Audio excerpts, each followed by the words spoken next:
I never felt like I was forced to learn at all.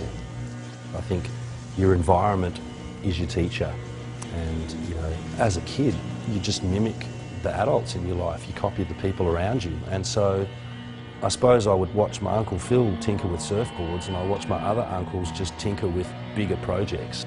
I've just got this naturally curious, inquisitive nature, you know, and so I get a rasp or woodworking tools from one of my uncles and modify my foamy, and then because I grew up on a beach break right in front of my house, I could literally just walk across the road and go for a surf and surf this thing. So I think I was about 7 years old the first time that happened, and I went, hey wow, if I change my board, it goes different. I found that what I loved about surfing the most was it was always the ultimate de-stress. It was always the ultimate unwind. Just dropping into a few solid waves and getting that rush kind of always seemed to clear the head. There's a lot of good things about building boards that I wasn't getting out of a corporate structure. You know, I felt that if I went back to doing my own thing, I could sort of do what I did best, which was basically solve people's surfboard and surfing issues. When someone gets a great board, the emotional response that you get from them mate, it makes you feel really good. What I like about working with wood is the way it can change under your hands while you're working with it.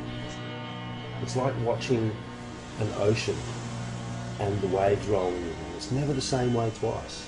Each board in itself is an individual creation.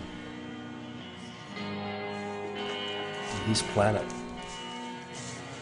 grew that timber. You know, it starts off as a little seedling, grows into a tree, it has a life of its own. Every day it experienced the sun come up, the rain, it drank, and eventually it turns into a piece of wood that's just right for putting into a surfboard.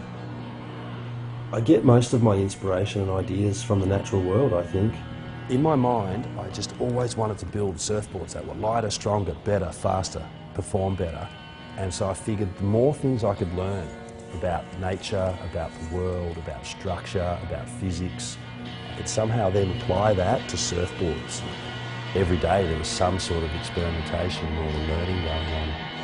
Just in the process of learning to build surfboards, you're always playing with curves and materials, and you're always on a search. It's, and I kind of often felt like I was like a scientist, just sort of searching for the next breakthrough, and trying this, trying that, mixing this, mixing that. So that was always what Sunova was about, just the search and inquiring and what's the next thing, what's around the corner, what happens if we put these two things together. It's been something that's just always been peculiar to my nature and to this business from the time that it started.